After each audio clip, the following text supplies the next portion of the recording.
Today I'm doing a video on Get to Aha, Discover Your Positioning DNA and Dominate Your Competition by Andy Cunningham. One of the things that really intrigued me about this book is that the author most famously worked with Steve Jobs, and she led Apple's PR firm when they got started. And to just give some additional credibility to what she did, when he started Next and bought Pixar, he brought her along to continue working on the positioning and branding for those companies. So obviously, if Steve Jobs believed in what she was doing, there's a lot we all can learn from this book. That's why I wanted to read the book, and I'm going to go and take a deep dive into the information that's included in this book. And the first thing we're going to look at is really the foundation for this. Her philosophy is positioning DNA, which is completely focused on who you are as a company and why your company matters. In her positioning DNA, there's three kinds of companies that she's identified: a mother, a mechanic, and a missionary. And we'll go into a lot more detail on those later. The book shows you why you must understand your company's DNA. First, it helps you to create your rational, authentic position, who you are. Second, it helps you tie in more powerful emotional expression to your branding, why you matter. So building your brand off your DNA will help you sell more stuff. So really, you got to understand your DNA first before you start the branding message. Ms. Cunningham shows how companies that identify their DNA while building and communicating their true competitive advantages in a more meaningful way have a leg up on the competition.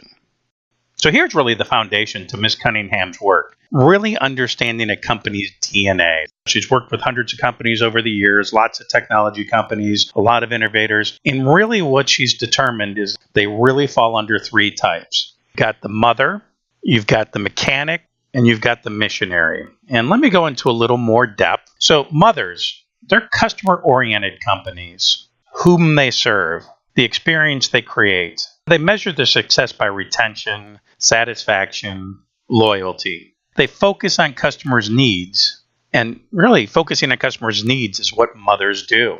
Mothers spend a tremendous amount of time and money understanding and meeting customer needs. A great example of this that she shares in the book is Zappos. Zappos is a prime example of a mother focused on customer experience. After the training period of 4 to 7 weeks, they offer graduates of the training 1 month's salary to quit. Yeah, they offer a month's salary to quit. And why would they do that? Well, they say, if you don't feel that you're a fit for our customer-centric culture, we'll pay you a month's salary not to work here. That shows that they really care about the customer experience. Another example of a mother is Marriott. They have an incredible budget and spend an incredible amount of time on training their staff on how to meet and exceed customer experience. The book goes into more details of the mother DNA and provides a detailed list of characteristics, but I just want to give you a high-level view so you can see if this is something that may be something that you want to read. Mechanics is the second one, and they're product-oriented companies. Mechanics have a different focus. Mechanics want to build the best products or services. They are focused on being first to market. Mechanics are not focused on customer needs the way mothers are. They are focused on new products that people will want or have to have, even though they have not identified that need yet. Management of mechanic companies discuss products the majority of the time. That's their focus. What product are we going to come out with next? What feature are we going to add? They're always looking to add new and better features to their products. They're focused on winners and losers and often come off as egotistical. Mechanics spend money on product development and sales.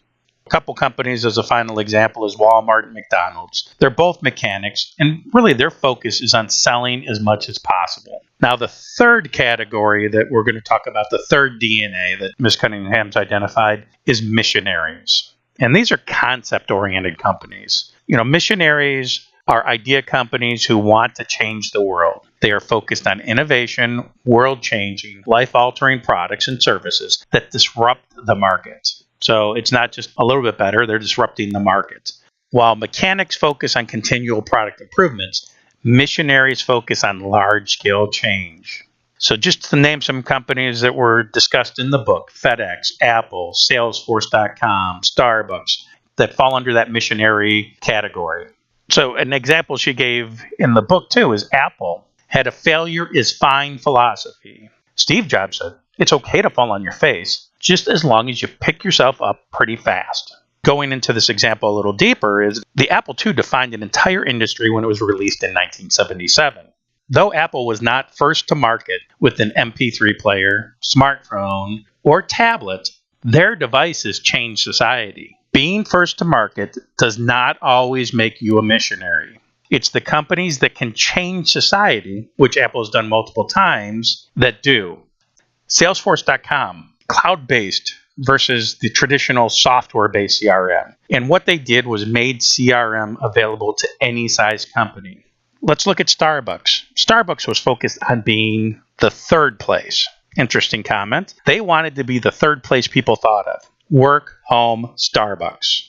They changed the coffee industry. So here's some characteristics of missionaries. Just somebody I watch on YouTube and other social media sites is Gary Vaynerchuk. These are people who are focused on customer behavior and ideas during management meetings. It's somebody who focuses on behavior and ideas. He's always looking at what are the trends, what's happening, where is it going to be going, where is it going to be 5 years from now, where is it going to be 10 years from now, and that's why VaynerMedia is doing so well. Some characteristics of missionaries. Missionaries are driven to bring the world a new way of doing things. Innovation is at the core of what they bring to the market. They want to change the current market paradigms. Another great place to find information on how to change market paradigms is the Blue Ocean Shift. That came out not too long ago, and it really focuses on giving you the tools, the techniques, and the ability to go out and discover new markets, to go out in the blue ocean. So just throwing that in there too is just some additional information. And that's really the foundation. So the 3 DNAs, again, mother, mechanic, and missionary. Now, her philosophy also has company genotypes, and I'll be talking about that next. I hope you enjoyed this video today on the book Get to Aha. If you did find it educational and useful, please subscribe to my channel, WhyBuyFromYou. It's focused on sales, marketing, and branding.